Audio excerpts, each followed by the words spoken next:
Hello, ladies. Welcome to the show tonight. If anybody can hear me, can you guys hear me? Just go ahead and let me know in the comments. I'm just making sure everything works. My husband's set up, so I'm not always totally positive if everything's hooked up right.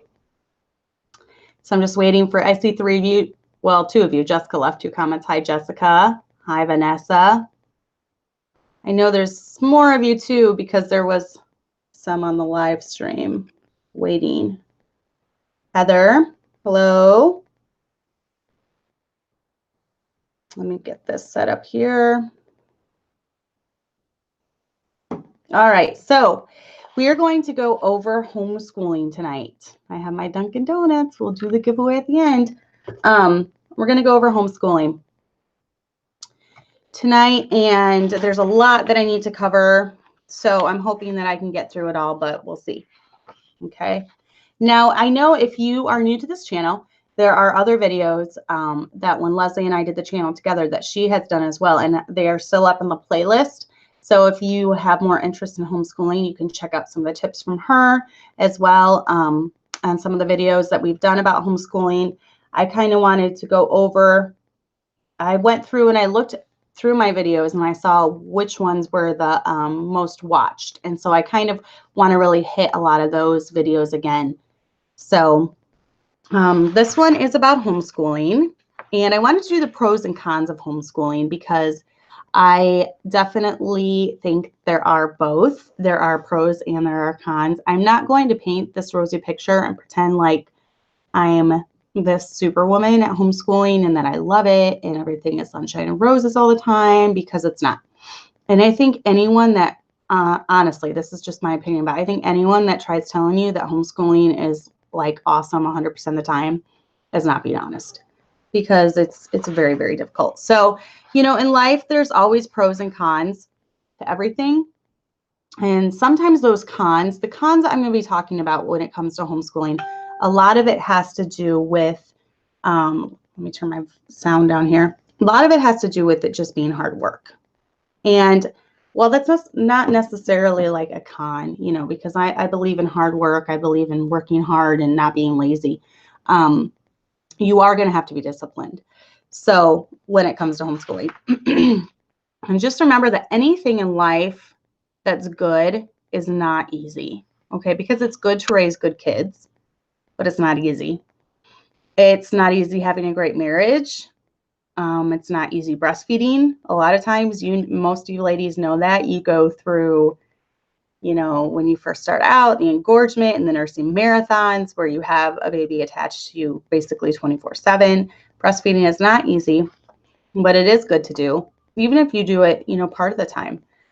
It's not easy going against the grain of society, but all those things are good and they are profitable. They're just not easy. So some of the cons I'm going to be talking about involves that. Let me say hi to some of you that have made it. Amanda, Amber, Eva, Brienne, Vanessa.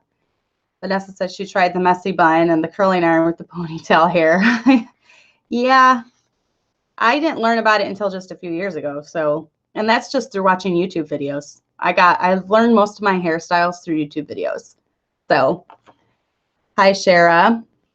Thanks, Amber. I didn't really do that much to it. I did cut some bangs. I got brave. There's like more, but I don't like a lot of bangs. I like clipped them back. I cut them and then clipped them back.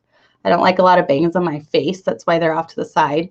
But I just felt like I needed something else. So, Brienne, the hack is my hair is very, very, this is totally off topic, but I'll go ahead and spill. My hair is not, now, like right now, it doesn't really look that frizzy, but my hair is super frizzy. It's actually naturally curly, and I straighten it. So I blow dry it straight, and when I'm done straightening it, it's a huge frizzy frizz ball.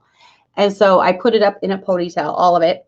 I put some oil. What's that oil called? Something with an A. I put the oil on it, and then I take little sections like this, and I curl it in the ponytail all over. And then when I take it out, it's curls like this. And my hair will stay curly like that for 2 or 3 days. I only wash my hair twice a week. And I found that since I wash less, it's actually a lot less frizzy and a lot easier to deal with. So, but you can watch my video that I did in the messy bun, and I talk a little bit about it there. But believer size. If any of you follow me on Facebook, you'll see the believer size video that I put up. It's hilarious. The lady on there is so funny. You need to look it up if you haven't seen it. I've watched it like 30 times. She just cracks me up. She has crazy eyes like this that stare through your soul. It's very funny. So anyways, back to homeschooling. And welcome Crystal and Kelly and Cindy, Brianne, Mama Bear, Jennifer. A lot of you are here tonight. So I'm glad.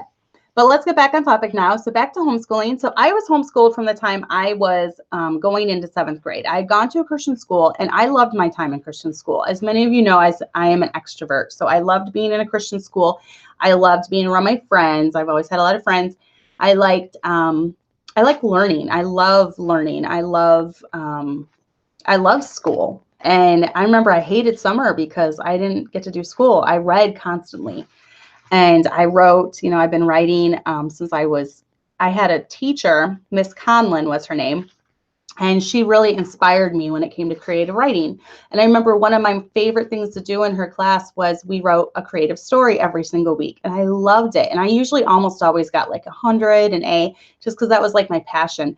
And I remember hearing all the other kids in the class complain about it, and they hated it, but I loved it. So yeah, Amber said everyone's here for the coffee later.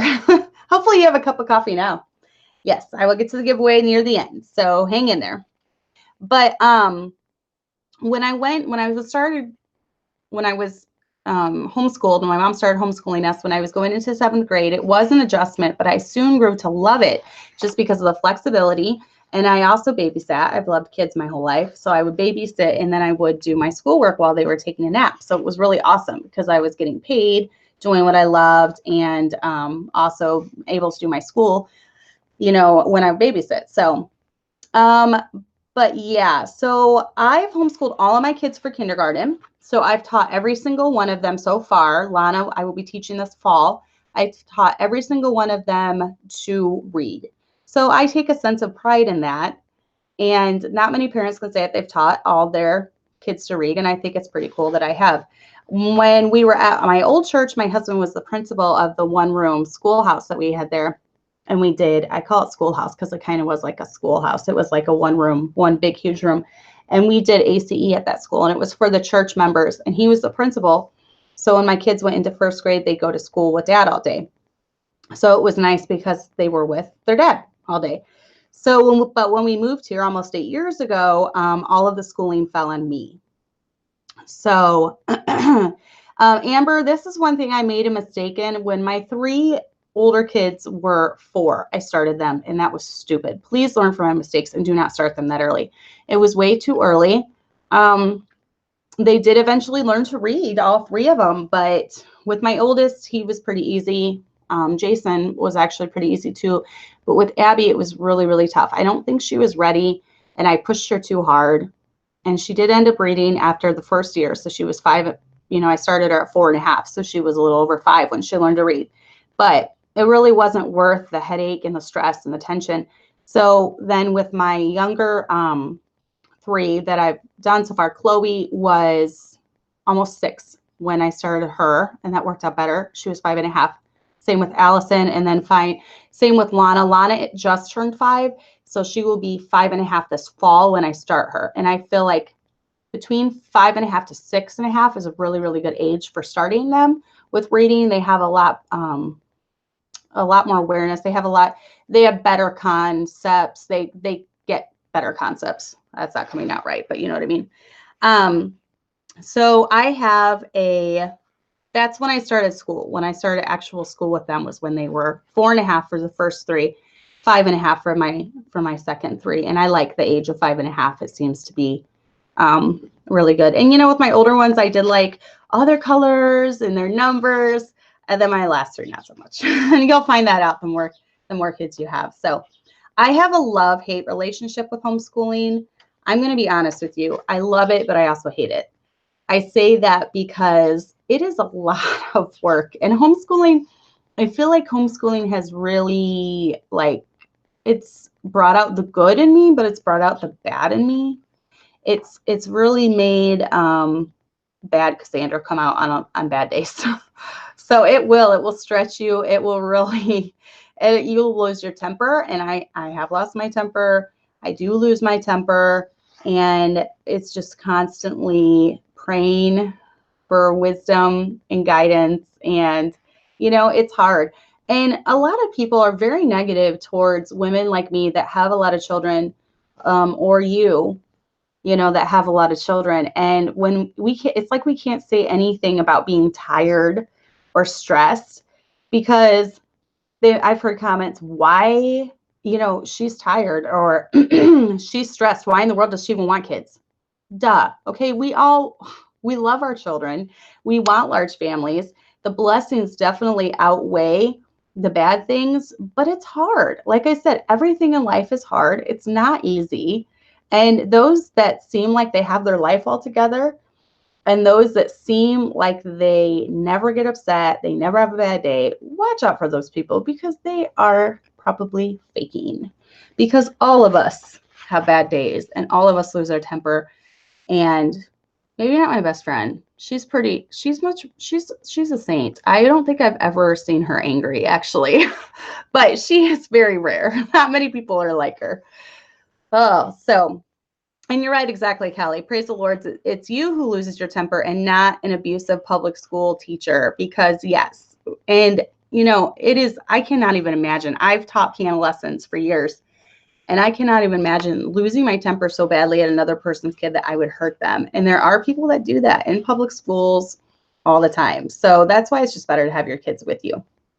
No, Mrs. P, you are not the only one. We all do. None of us have it all together. So let's go over some of the pros and the cons. So one of the first pros is your kids are with you almost 100% of the time. Okay, that's pretty self-explanatory. But the con to that is that your kids are with you almost 100% of the time. So you've got the pro and the con of that. And, you know, I say it jokingly, but it is true. You're going to have to be careful that you don't face mommy burnout. And even when you try to go take a bath or go to the bathroom, some little child is going to be knocking on the door. I remember when my 3 children were very young, sometimes my husband would get home and I would say, tag, you're it. And I would say, I have to go to town just for a little bit. So I would get in the car and I would just go somewhere. I remember one time I just even went to the church and I played the piano. We didn't have a piano at the time. And playing the piano has always helped me. Music has always helped me. It's always calmed me down or helped my mood. And so I would just have to go play the piano for like an hour and then it'd be fine. So, you know, there's, you have to be careful. And I realize since I've gotten older, I understand my emotions better. And I think you always do. But even after I have a baby, I have to be careful, because I can tell I have a lot of postpartum junk.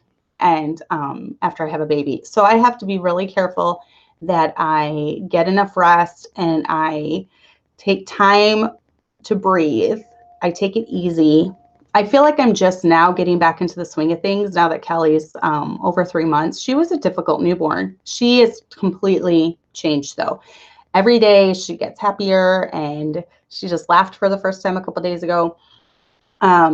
So she's getting a lot better. And so she is getting better and it's kind of calming down a little bit. I feel like I'm finally starting to get back into a routine. I'm checking stuff off my to-do list in my brain.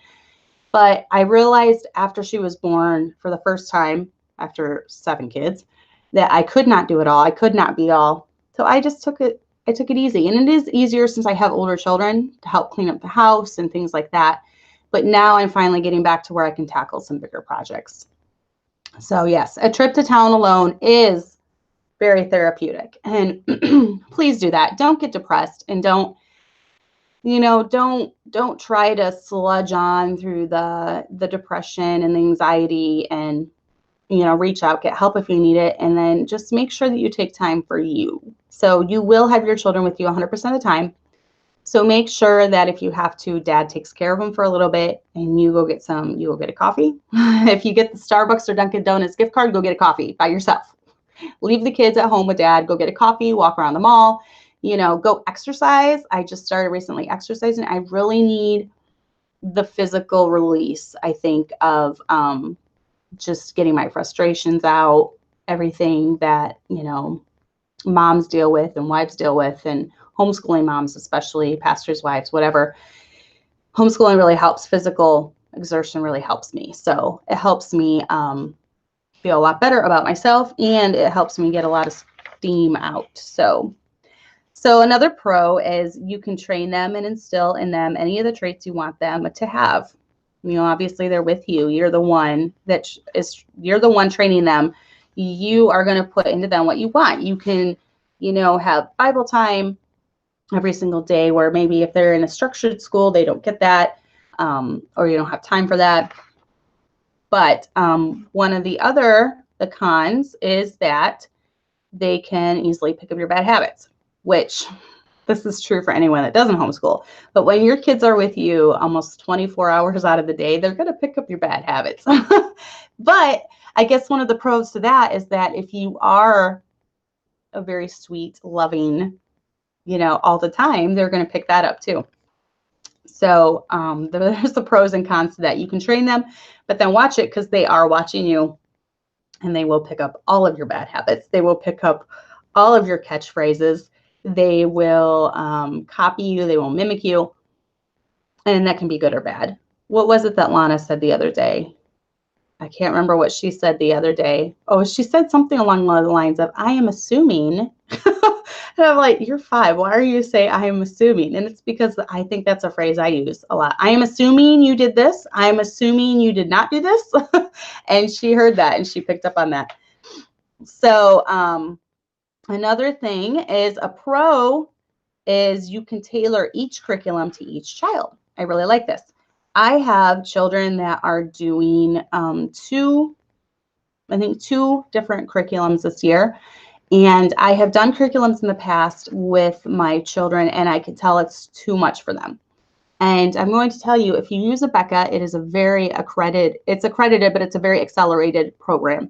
And they will be doing stuff that I don't remember doing. Well, I did like a mix of Bob Jones and Abeka up until my whole way through. I did Bob Jones my whole way through.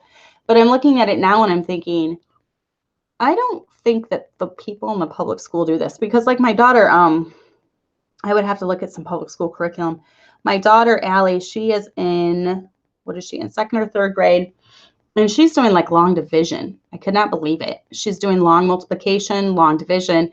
And they even threw in some algebra the other day, which I was completely shocked. They have to find the value of n or x, either one of those numbers. And I just could not believe they were throwing algebraic equations in a 3rd grader's work. It was crazy.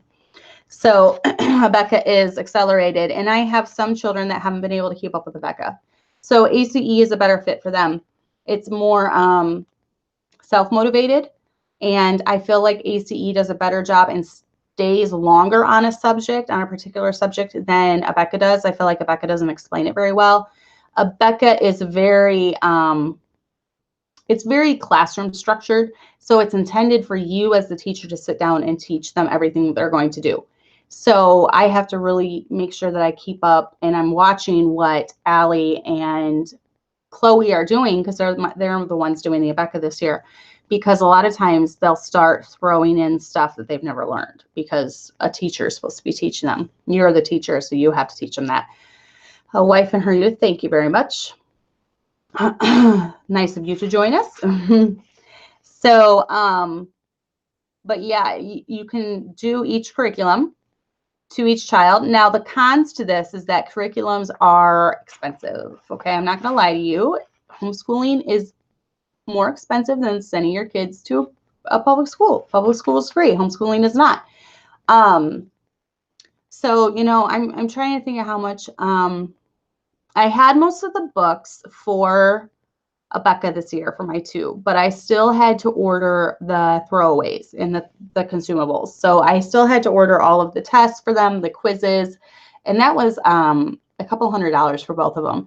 And then for my other 3, I think about, let's see, I ordered school for each quarter. So I would order 3 paces at a time, 3, 6, 9, 12. There's 12 paces in each subject that they're doing. So I would order each as a quarter, and I think I spent about $400 each quarter. So that's about $1,600 right there.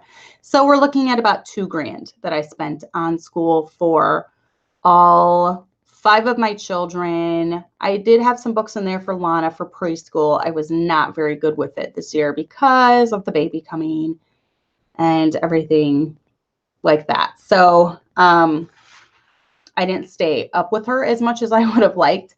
But then this fall, Kelly will be a bit older this fall, obviously. And so this fall will be good because I will be starting her in kindergarten, and I'll go over what I do with teaching the kids how to read. Yes, it's much cheaper than private school by far. Private school, I believe, is about I think it would be about $5,000 for all my children.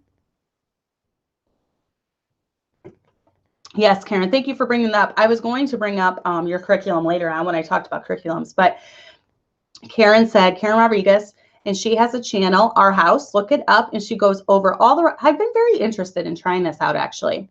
Very interested.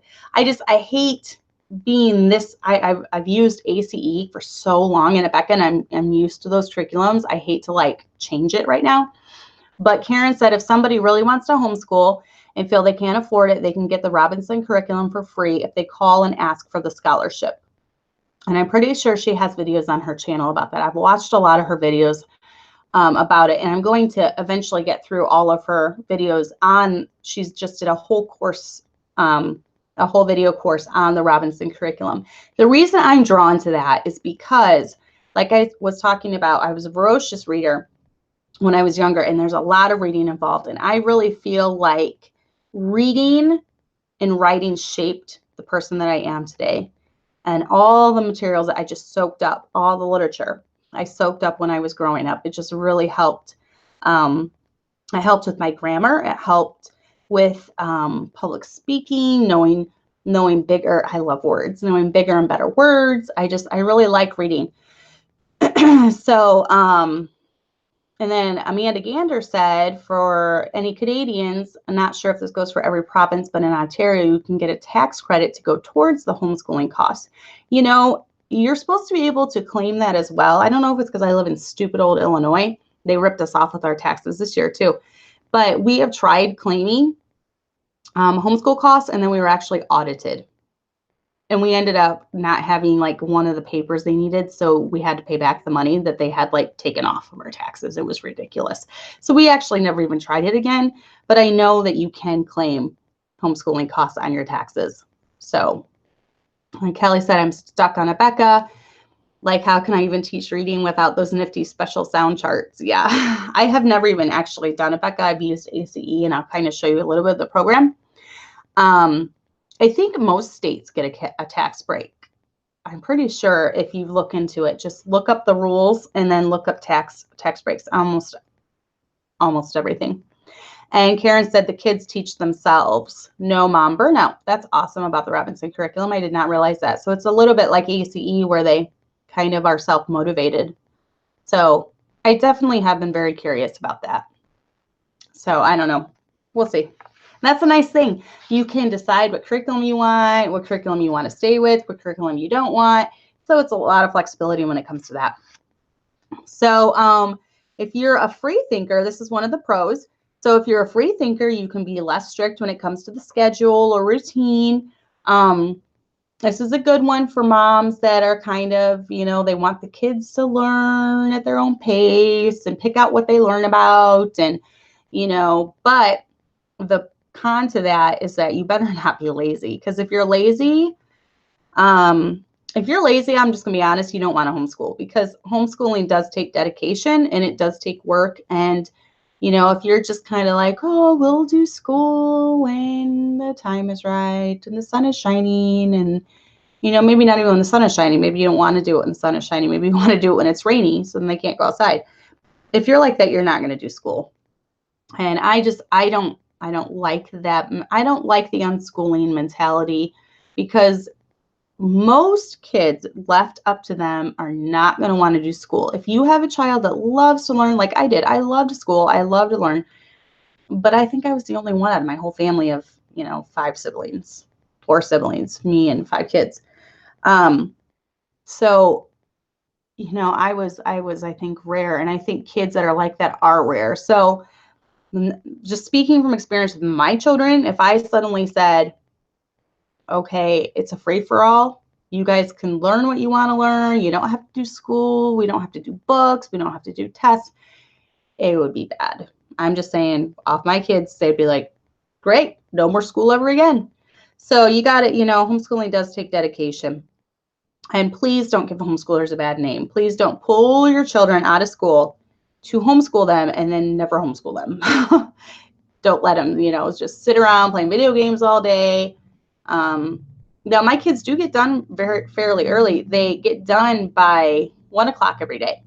So we usually do school from about 8:30 to 12:30 or 9 to 1, somewhere along those times, depending on when we start. We almost always start by 9:30. 9:30 is late for us. So I follow a loose schedule. I have a basic schedule. The kids know what to expect. They know they're doing school, no questions asked, every single day, unless we're out of town or something. They know they're doing school. They get up and, eat their breakfast, whatever. And then they know to start by 9:30. 9 most of the time. 9:30 was today, but it was because it was a Monday. If you're a pastor's family, you know what I mean. Mondays, we do sleep in on Mondays because our Sundays are just so full and so crazy. And most Sundays, we stay here the entire day. So from the time I leave the house at, because we have Sunday school at 10. So by the time I leave the house at 9, I'm here a lot of days until we leave again at about 8 or 9, somewhere like that. I have been going home lately with the baby, but sometimes I still stay the whole day. So Kelly said, I used to not be able to start my school day until the house was spotless. That ship sailed a few babies ago. My house is not usually ever spotless when we start. I try to have like a general pickup once a day where it's nice for like 5 minutes, but it's not usually spotless at all. So Amanda said, I ended up at a splash pad on an unschooling meetup day, and it was a nightmare. The kids were out of control in the worst way. Yeah, I feel I get that impression. The kids kind of rule the roost when it comes to unschooling families. If you're an unschooling family, I'm sorry if that's not you. That's just what I've seen with most unschooling. Can you touch on socialization? This is my husband's biggest concern, that and our teens are going into 11th grade, so I'm behind the learning curve. Socialization, when it comes to homeschooling, is one of the biggest things you hear about, and it's laughable to me. It is laughable. And this is why. I know that my kids are pastors' kids, and they've been in church pretty much since the time they were born. They were in church when they were in my womb. They were in church from the time they were born. But my kids are some of the most social kids you'll ever meet in your life. And if you know me in real life, you know I'm telling the truth. If anyone from my church is watching, you go ahead and leave a comment saying she's not lying. My kids are super, super social. And that's not because they're all outgoing like their dad and I. That's because they've been around people their entire lives. And I tend to find I've taught Christian school kids, I have taught homeschooled kids, and I have taught public school kids. And the ones that are the most social are the homeschool kids. And this is why. I found that with public school kids, if you are not very confident, if you are not very outgoing, if you have any quirks at all, you are picked on, you are made fun of, you are bullied, and it makes the child be a lot more timid and meek and apprehensive about what they're going to say. So I found a lot of public school kids are super, super afraid to talk, or even, I'll try to bring them out of their shell, and it takes them a long time to warm up to me. They eventually do. But then it come to find out they don't have any friends at school. And that's true too. Jessica said homeschool kids are able to interact with many different ages, not just their peers. And that's true because my children can talk to adults. In fact, adults are the ones that they mainly talk to. There's not a lot of kids around our church. So they're able to, Allie, we joke with her and Chloe make friends everywhere they go. It does not matter where they go, they're going to make friends. And so I would say that if you do homeschool, do not be isolated though. Do not take your kids out of school and then sit at home and eat chips off your chest and watch preaching on TV. You have to be around people. Please don't isolate yourself. So be in church every chance you can get. You know, if they have homeschool activities, go on homeschool activities with them. Do everything that you can do to be in that church and be active in that church and have your kids in that church making friends. And oh, thanks. I dress like a homeschooled person. I don't know how a homeschool person dresses. Apparently a red and black shirt. Thank you. I'll take that as a compliment. Oh, so funny. So I would just have your, have your child in church, definitely. I feel like the socialization thing is a myth. Amber, it means nothing. They were just being a troll. There's a lot of trolls, and I'm going to be honest. It's funny because when you start having an impact on people, you have a lot of people that appreciate what you say and they're learning from what you say, but you have a lot of trolls too. And it kind of brings out all the trolls. And the thing is, go ahead. It does not bother me when trolls say horrible things about me, mainly because they don't know me in real life. I have a lot of friends. I have a lot of people that I'm close to, and they do know me, and they're the ones that matter to me. So not the weirdo trolls that hide behind anonymous accounts on the internet. They don't matter. So, hi, Jenny. So Sky said, I agree with you. I'm still very shy and afraid to speak up because of the school system, and the kids are behind on socialization because of public school. I'm telling you, the peer pressure and the bullying, it really, really gets to kids, and it will make them withdraw into themselves. And I feel like my kids, one of the reasons they are confident is because they have never been, they've never been picked on or anything. So Kelly said, maybe they thought you have on a jumper. No jumpers. It's a nursing shirt. It's a cute shirt. See, look at this. This is the nursing shirt. See, I've got the nursing shirt on. It's not a jumper. I hate jumpers. My friend Kelly that died, we always joked about having our homeschool mom, the jean jumper with the tennis shoes. And we were like, if we ever put on a jean jumper with tennis shoes, you better, smack me upside the head, because we were determined we were not going to be homeschool moms in jean jumpers with tennis shoes. So, and then Kirsten said, I think my husband and I are shy because we are bullied so much in public school. Yep. Every homeschooled person I met is so confident and friendly. I want my children to be that way. And if you're being bullied in real life, that's really going to damage you. That's going to do something to you. Even if you say, it doesn't matter, it doesn't matter. Words do hurt, especially if people are doing it to your face in real life. Like I said, an anonymous account online is one thing. They don't know you. They only know what they're seeing in videos, whatever. But if you have someone in your day-to-day life that's really picking on you, it's going to hurt. So yeah, no, Amber, I don't love denim jumpers. So everyone that is leaving comments is saying, yes, I was bullied. So I found that this is very, very true. With a lot of people that went to public school, they were bullied, and they don't want that for their own children. And, obviously being bullied is going to happen sometimes in church. But the nice thing about it happening in church is hopefully you as parents, if you have to get involved, you can, and then you can nix it. You can end it right there. So, but anyways, back to the pros and cons. So one of the pros is it's flexible. Okay. But a con to that is that it's flexible. Both pro and con to that. You need to have a schedule and try to follow it. Things will happen, but try to have one. And like I said, I don't have like a set schedule. Like we wake up at 7 and we eat breakfast by 7:30 and you read your Bible by 8 and, you clean your rooms by 8:30. But we have a very, very loose schedule. And the nice thing is that if something does come up, if there is an emergency or you have to go to a dentist appointment or a doctor's appointment, you can work around that. You can say, kids, I have to take your little sister to the doctor. She's sick. Let's do school in 2 hours. And then you can come back and then do school then. So that is the nice thing about it. But make sure that you do have somewhat of a schedule. And like I said, my kids don't even question if they're going to do school. It's not, I've seen some homeschooling parents that are like, what do I do? My kid won't do school. And I'm thinking, make them? You're the parent. You make them brush their teeth.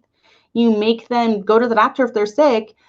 Why won't you make them do school? I don't understand that at all. But, just, it's not an issue. Let your kids know we will do school. And then when you have something come up like a field trip or a free day off, it'll be really exciting because they're not used to it. And then Stay True asked, how do you keep up with schooling while pregnant? You just do it. There's no issue. You do it from the couch. If you're puking, you do it from the bathroom. You have to do it. By the time they get older, it's harder when you're teaching them kindergarten, first grade, second grade, but by the time they're older and they're more independent, it's a lot easier to do school. Even when you're not feeling well, they can come bring you their schoolwork if they have a question. Most of my older 3 are completely self-reliant. They do it all on their own. So almost everyone is saying that they were bullied. I feel bad for you guys. I never was bullied. I went to a Christian school, and then I was, homeschooled from 7th grade on up. So I never was bullied when I was growing up. I feel like I'm bullied more now as an adult with certain stuff, but I wasn't growing up. So that's good because kids can't handle that. Adults can handle that. Kids can't. So one of the pros is it's biblical. The Bible talks about it. Obviously, I don't want to leave the Bible out at all. The Bible talks about, that the older women teach younger women to rule the house, bear children, and, train those children. We are the ones that are having the children, and we are the ones that should be training them. So one of the cons to that is a lot of people will use the biblical mantra. Obviously, they've been convicted about it, maybe through listening to preaching, and they know the public school is awful. So they take their kids out of school trying to do the biblical thing, but then they don't teach them. And I have known of this where it has happened. They take their kids out of the public school and nothing gets done the whole year. So then they just give up and put them back in school. And, you have to be really, really careful that you're dedicated. And the first year is going to be the toughest. I'm telling you, it's going to be hard to find a routine. It was so hard for me when we started homeschooling, and it all fell on me. I felt so much responsibility and so much mom guilt. And, that's when I became really good friends with my friend Kelly, because we were each other's lifeline. So find someone else, find a venting buddy, find someone that you can, go to when you're having a bad day. That's not going to judge you. That's not going to be, and even not even judging, but just trying to give advice when sometimes you don't want advice. You just want someone to say, I am so sorry. That sounds awful. I've had a bad day too. So find a venting buddy that you can be friends with, because you're going to need someone. And you don't want to just like unload on your husband. Obviously, he needs to know if you've had a bad day, but you don't want every day to be bad. And you don't want every day when he gets home to just vent to him and just, oh, I can't do this. And, because the majority of it's going to fall on mama. And if mama can't do it, then, dad really can't most of the time working a full-time job. So mama, it's going to fall on you. So find a venting buddy, find someone that you can talk to about it. And, Sky, my venting buddies, I have a couple. I have like 2. They're far, far away too, really far away. But we have this wonderful thing called technology. It's great.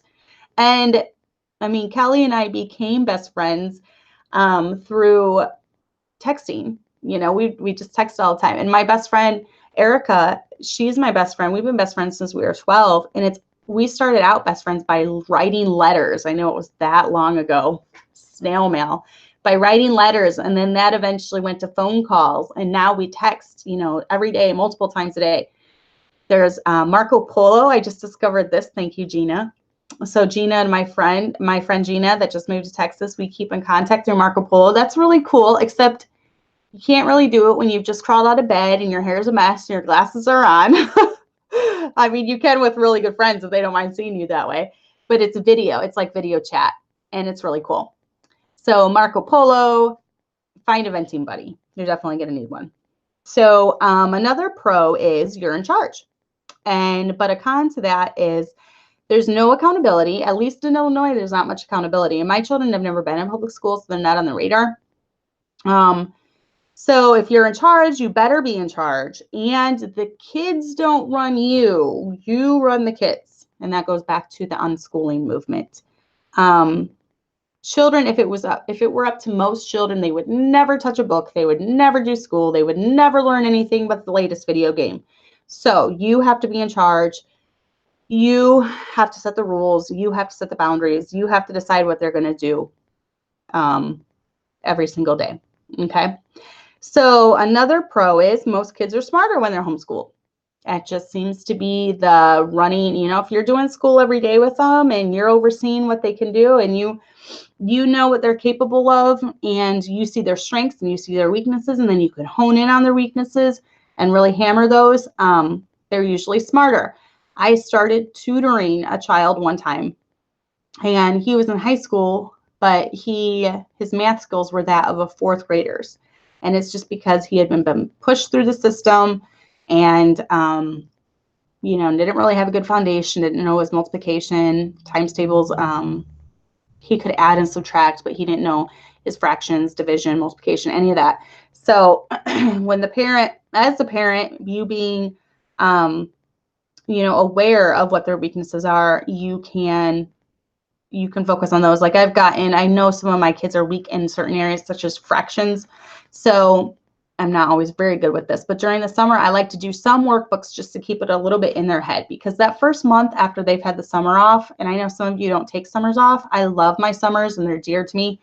So I have to take summers off so I can enjoy them, because otherwise, if I was schooling all summer, I wouldn't enjoy them.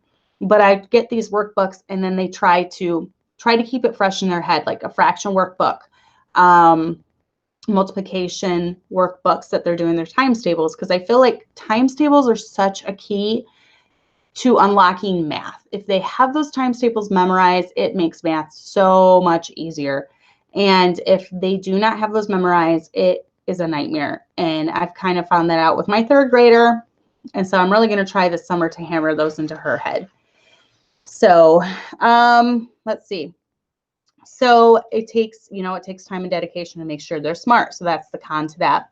But another pro is you can target specific things that they're lacking in, which I was just kind of talking about. But once again, it takes a lot of time and a lot of patience. The first couple weeks back into school with my third grader this past year, they introduced long division. And I really, really thought I was going to lose my mind, because she had forgotten everything over the summer. She had forgotten, even with adding and subtracting, she had forgotten how to add. She had forgotten how to carry. She had forgotten how to borrow. It was horrendous. So the first couple weeks back, it was really awful. I wanted to bang my head against the wall multiple times a day. It was bad. But I made it through, and now she's been doing great the rest of the year because all those things were refreshed in her head. So during the summer, I'd like to try to keep it a little fresh so she doesn't forget everything. And I know I'm talking fast, but I'm trying to get all of this in. So a pro is that you alone control what your kids learn, when they learn it, and you train them the way you want them to be trained. But the con to that is that so much responsibility falls on you. Okay? It does. And you're going to have the mom guilt. And you're going to think, my son is never going to be president because he didn't do calculus. And I have thought that before. My daughter is never going to be a doctor because she didn't do physics, even though my boys are doing physics. But, it's just, you're going to face a lot of mom guilt, and you're going to lay in bed sometimes after having a really bad day thinking, did I do enough? Am I enough? No, I'm not enough. And you're going to struggle with that.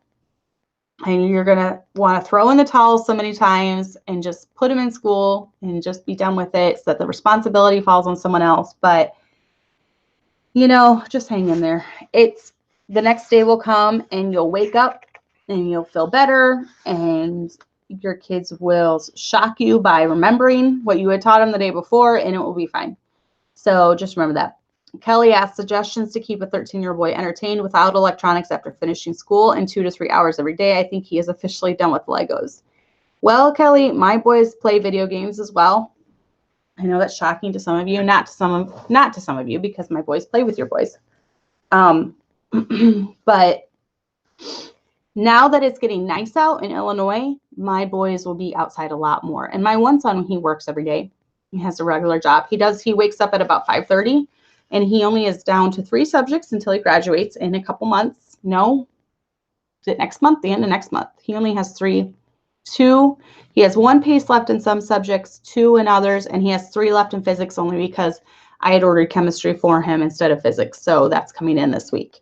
And then he'll be done with school. But he wakes up about 5:30, and then he does his schoolwork, and he's at work by 8. And then when he gets home, like today, my husband was out chainsawing things down and we live on 3 acres. So there's a lot of work. They're mowing. If you can do yard work for him, just get him out in the sun, get him some vitamin D, get him out there and try to get some work for him. If you're in town, maybe come up with some jobs around the house. I do let my boys play video games. They play video games every day for the most part as their chill time. But I like to have, and I've told them this many times, I like to have the schoolwork, obviously, it's not touched before schoolwork. And then schoolwork has to be done, and they do have chores they do around the house. That has to be done. And then we have like they have a downtime in the evening. They play some pirate ship one, Dorothy. I know that. I don't know what pirate ship one they play. But they, what was I lost my train of thought. Sorry. So we have downtime in the evening where, the girls can be on a tablet or watch a movie. And then, I'm not like, we don't have regular TV in our house, but we do have movies. They get DVD sets from the library. I Love Lucy is a big favorite around here. They used to watch the Brady Bunch, but my husband actually absolutely hates that show. They watch the Brady Bunch. Little House on the Prairie, he hates that show too because everyone dies all the time, and it's sad. So he doesn't like them watching that when he's home. Freya thought you were talking to your baby, Kelly, not Kelly Logan. She was asking why you were pretending your baby was asking such weird questions. I know it gets confusing with all these Kellys, because I have a baby Kelly, and then one of my best friends that died was Kelly, and then we have a Kelly Logan. So Freya's funny. Help them mow the neighbor's lawn for some extra spending money. Yes, that's a good idea. My best friend, her boys during the winter, they shovel snow for their neighbors, and they earn extra money that way. They earn a couple $100 doing that. And they're real young, but they, during the winter, you can shovel snow. We live in the country, so it's not really feasible for us. Mow lawns, things like that. Come up with extra chores. But let me talk about beginning and homeschooling really quick. I'm going to wrap this up in the next 10 minutes. And yes, I'm going to do the giveaway. I have not forgotten. I have, by the time, look at this. I don't know if you can see. These are really little pieces of paper. There's 104 names in there. We had some late entries. So there's 104 of you that left comments. I told you everyone loves coffee. So we'll do that in a second. I wanted to show you this. This is the program that I use. See, it's dusty because I haven't used it for a few years. It was up in my bookshelf. And this is basically when you start, I've done all of them through ABCs with AC and Christy. I have done this whole program to teach my kids how to read, and it's been fine for me. And I do have, there's like little story cards you can buy with stories on them that you need to do every day with the kids. I don't have those right now. This was kind of a set that we passed around at my old church at Lighthouse, and so someone else has the cards right now because I haven't used them, in a long time. But every day there's a new, not every day, you spend a couple days sometimes on this. Now, the one thing I don't like about this is they have all the different A's. They teach them all of it at the same time. So they do, like this A, and then there's the A sound for the antelope. And there's a cute little song that goes with them that you sing every day, and they'll really start learning it just by the song too. And then they do the ah for the armadillo. So they do all 3 A's. And I'm not sure I totally like that. I do it, but, and then, there's a different song. And if you play the piano, right here, you can even play the song that goes with it. See that? Excuse me. And there's a cute little story. Here's a story. And it goes with the armadillo sound. And then there's, if you do all of this, this whole system really works. It's very, very easy. And you really, it is nice to have these books, but I bet you could find them off of eBay. They're the handbooks that go with it. I bet you could find them pretty cheap off eBay. And you do this, and then you only order, it's just 12 paces, the 12 first word building, and this is a word building pace. I'll show you this. This is, I am doing word building. Instead of doing the Abeka spelling with my girls, I am doing the ACE because some of these words, I don't know, this is vocabulary spelling 1. I'm trying 5th edition. I don't know if this is 5th grade. I'm telling you, some of these words are just completely ridiculous. And if you notice, my daughter Abby had a hard time with this. And see how she's like, she like circled special sounds and things in it to help. I think the words that they have in Abeka are just completely ridiculous and way too hard. And they're words like no one uses. Well, I mean, you use them, but not like concede, intercede, precede, proceed, reseed, supersede. They're not words that you use very often, whereas I feel like the word building paces, they're a lot easier words. I mean, this is like, you know, 3rd grade or whatever, or 2nd grade. What is, I don't know, what grade is she in? 3rd grade? And they're just super easy. They're super easy words. She flies through these. I think she's actually done with, she's done with her word building for the year, close to being done. But they have these. You go through, and I make my children, they have little boxes. My children actually score their own work, and that's how ACE is designed. My best friend scores all her kids' work, and I don't know how she does it. She's a saint. Like I said, she's just saying everything. They have score pages 24, 25, 26, 27, correct mistakes, and then rescore. And every time they come to this box, they're supposed to score it.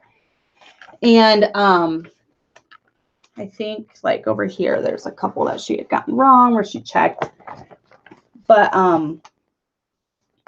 yeah, she put Hank sat on a plank by the river tank. It's supposed to be by the river bank. And who sat down on the river? She put park on the river park. It's supposed to be river bank. So I like the word building because I feel like they use words that, you know, you normally can. Now, Abeka, this is the Abeka. This is a lot. Like I said, it is designed for a classroom setting. And I don't know. It has its good points and its bad points. You have to really stay on top of them and make sure they're doing it, because whereas with this, it's just 12 books in each subject. I make them do 5 pages a day in each subject, and then they're done. This could be different though. You know, and did I bring it? Yes. One thing that you need to have, and this is a video manual if you do Abeka, one thing you need to have when you're doing this is this, because every single day they have all the lessons mapped out. I love this book. This is like my lesson plan book. I can't live without this when I'm doing Abeka. So like you'll see, they are on lesson 1. They're almost on lesson 140, and there's 170 lessons. So they have like almost, we got a little bit of late start because we had vacation. So we're going to be going right up into the first week of June this year with their schoolwork. Some of it's missing, but like lesson 156, a lot of times they have seat work and you get to pick, and the seat work is all in the back. Back here somewhere. Where is it? It wasn't. I'm sorry. It's somewhere in the back. Usually the seat work is in the back. Oh, there it is. See, this is all the seat work, and you pick and choose what they do. They can do all of them. They can do some. I don't make them do all of them. I only make, Allie actually only does seat work, and I pick probably one thing, and most of the time I tend to pick the creative story. I have her write creative story. But then every single subject, Bible, arithmetic, reading, language, penmanship, it's all there that you can see exactly what they need to do, because in their books, the way they're set up is they, you know, some days they could read 2 pages, some days they could read 3, and then there is reviews. and they have to go through and answer the questions. So there are reviews, and then they give them a couple study days too, which those are always good. I've tried to have my kids go back before and highlight these highlighted things. You see how they're in bold? I'll have them go take sometimes in some of their other books. This one, no one's actually in this one right now. I'll have them highlight the stuff that has to do with it, because that's kind of, you know, the things in bold are kind of telling them what they need to know for the test.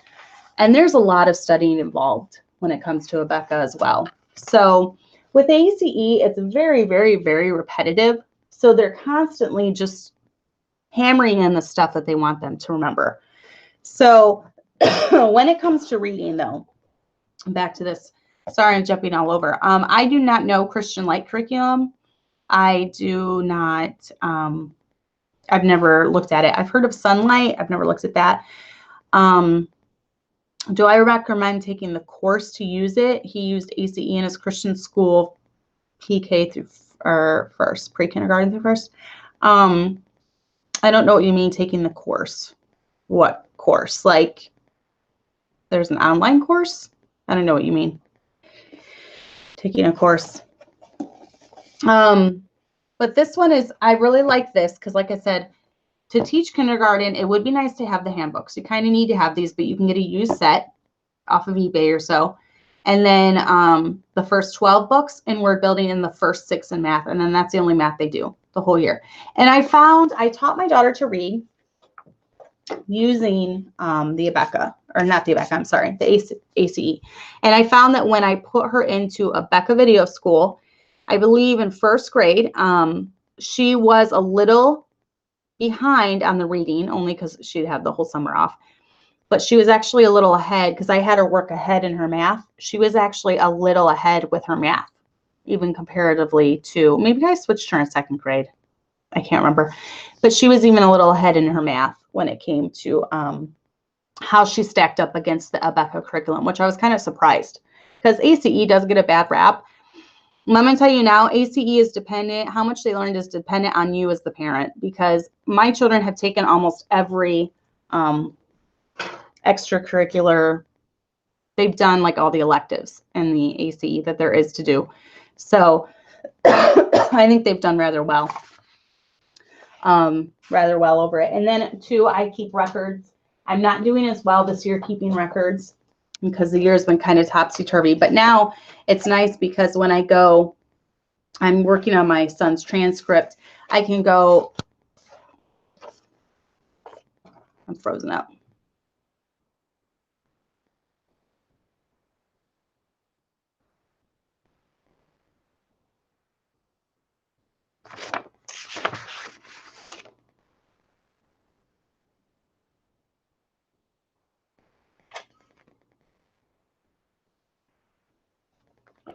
I think I'm frozen up.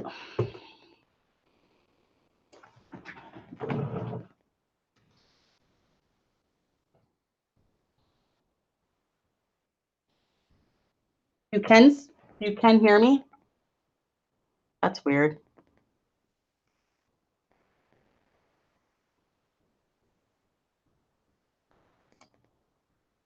Let me try something, just a minute. Okay, let me try turning the camera on. There I am. I had to turn the camera off and on. Okay. I don't know what happened. So I'm glad I stayed on though. So this is the lesson plan book. I have all of their grades. So now I'm going to be doing the transcript for my son, Tommy, because he's graduating. So I can just go through and I can average all his grades. For some of my lesson plan books, not with this one, I actually averaged all of the grades for the whole year at the end. So, but I know exactly what he did. I can go through and do his transcript with all his grades. I do have all of his grades from every year that I've ever homeschooled him. With all the kids, I have all their grades. So we do take tests. I think tests are important because it gives them something to work for. I know some homeschooling parents don't believe in tests, but I mean, they're going to have tests their whole life. So they need to learn to, you know, study and be prepared. And even if they're, you know, if one of my boys are a pastor or something someday, they have to prepare a sermon and they have to be ready for that. So I have my kids do tests. So how much is that book? This book? Are you talking about the lesson plan book? This book is one of my favorites. I'll put a link to it. I'll do a Facebook post and I'll put the link on here. This is the Ultimate Homeschool Planner. And it has exactly, I've shown it before. This is back when I only did 4 kids. So it has like, it has 1, 2, 3, 4, 5, 6. So it has 6 spots. And this is $25 off of Amazon. But it's an investment that, I mean, I've bought it almost every year. One year I didn't have the money for it, and I spent like $5 on this cheap lesson plan book from the office store in town, and it was awful. So I'm like, I'm going to spend the $25 every year no matter what. But then you can put all the subjects here like that, and then you can put how many Monday, Tuesday, Wednesday, Thursday, Friday, and you can put how many pages. Like for ACE, it's easy because they just do 5 pages in each, and then you know, self-test. I don't know. It's just a good way to keep it. But I like the feature in the back with all the grades, that you can put all the grades. And a lot of times I have to put extra lines because they do take a lot of tests and things. But that way, you know, I have records and I can show it if anyone's like, well, have you done school? And another thing I've done for the last 2 years is I've kept all of their tests. So I have all of their tests that people can see that they are taking them. We are doing school. I know by Illinois law, you have to have them, you have to homeschool them a certain amount of days. I'm not sure. I know with Chloe and Allie, though, they have 170 lessons. So I'm doing school at least 170 days out of the year. And then my kids with the ACE, they will get done a little bit before that, but they're still doing probably 150 school days, something like that. So, and I will share the affiliate link, Karen. Let me see. What other affiliate links? What other things do I use? You're funny. So yeah, I'll put that link. I'll do a Facebook post about it. This is one of my favorites. And then I'm trying to see if I had any more here I wanted to show you. I think that's about it. But yeah, the nice thing is that you can check out any curriculum you want. And definitely check out Karen's channel, because I have debated whether or not I wanted to go that route, but it is a complete overhaul because I have almost all the score keys for ACE right now. And that's another thing that you want when you're first starting out with ACE. You're going to have to buy the paces and the score keys to go along with them, especially if, you know, when they're in the first couple grades, you as the parent, you don't need the score keys, you can score them. But then as my kids start getting older, 4th, 5th, 6th grade, I have them start scoring themselves. And yes, there is a potential there to cheat, and almost every school that does ACE will try to cheat, and you have to stay on top of them. But once again, that is just a lack of character. And, you know, they're going to have a chance to cheat at life. Any job they have, there's a potential to cheat, and you just have to train them not to do it. It's a no-no. It shows their character. So don't forget the score keys when you first. Now there are like there's paces. It starts off at, you know, 1, 2, 3, 4, 5, 6, 7, 8, 9, 12. There's 12 in each. So it goes, you know, 12, 24, you know, 36 on up by 12. And so there is 12 paces in each, and then there's 1 score key for each 3. So even though you're ordering 12 paces, you'll only need 4 score keys, because there's, you know, 3 paces go to 1 score key. So that is one thing. I have all the score keys. I have a lot of years of Abeka, all the books. So I only have to buy the consumables. So it's hard for me to wrap my head around switching to a whole other curriculum when I have so much other stuff right now. So, yeah, Mrs. Anderson's method of no red pencils at the scoring table. I remember watching her video about it, but I don't remember how she did it. So, and there, you can have like a scoring table. I know when they went to school, there was like a scoring station where teachers would kind of keep an eye, because kids will try to, they'll try to just like remember the answer real quick, go back to their desk and then put it in, you know, real quick. So there is a potential to cheat or just not to score. And that always shows up when they take their test and then they flunk their test. And in ACE, a flunk is actually anything below an 80.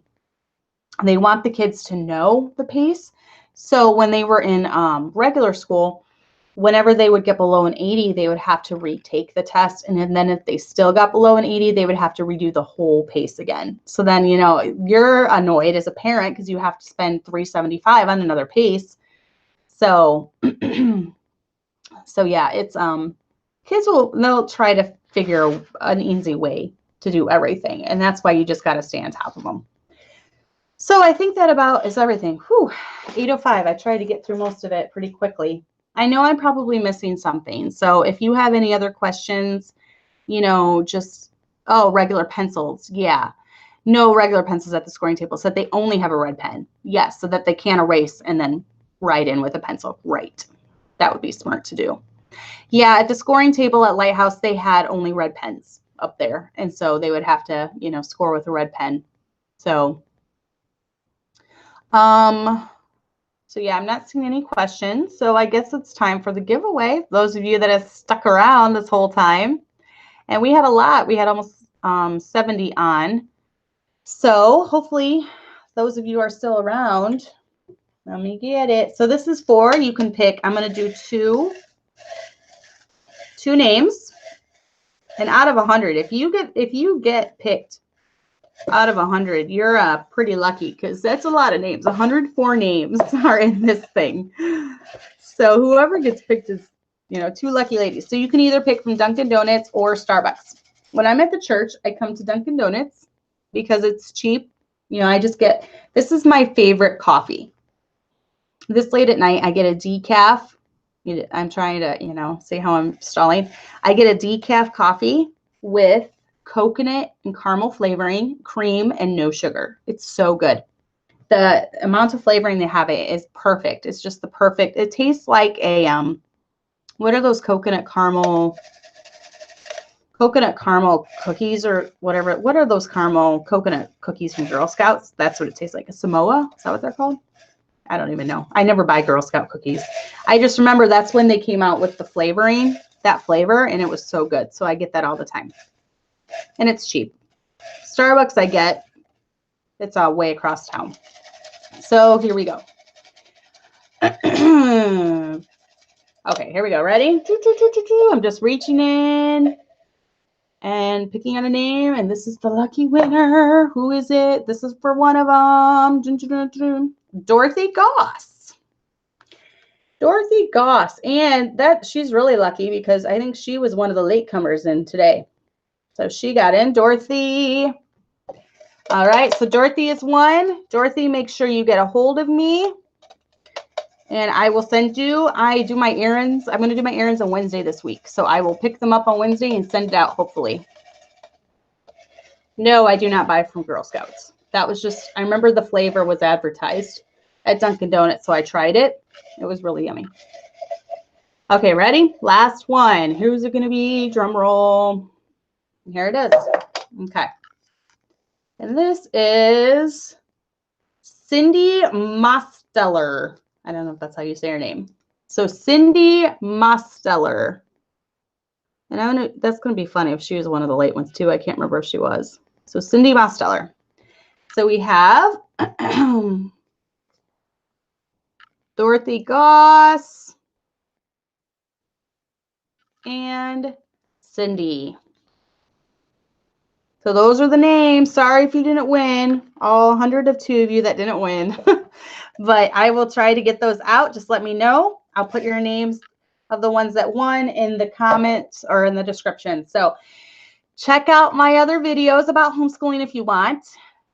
Like this video. The more you guys like it, and the more you share it, the more it gets out there, and the more the channel grows, and the more it can help other women. Check out Karen's channel if you're interested in the Robinson curriculum. So, and thank you for joining me. If there's any other questions, just put them down below. I know I probably didn't answer something. Homeschooling is such a broad topic, and there's so much that you can discuss. And I wanted to do it in about an hour's time tonight. So, I mean, I could do different segments on different aspects of homeschooling, you know, scheduling, different things like that. So, Karen's channel is Our House, I believe, right, Karen? It's Our House. So if you just look it up or just type in Our House Robinson Curriculum, Karen Rodriguez, Robinson Curriculum, it will come up. cute little channel. She has a lot on there about it, exactly what you need to do. I've kind of been,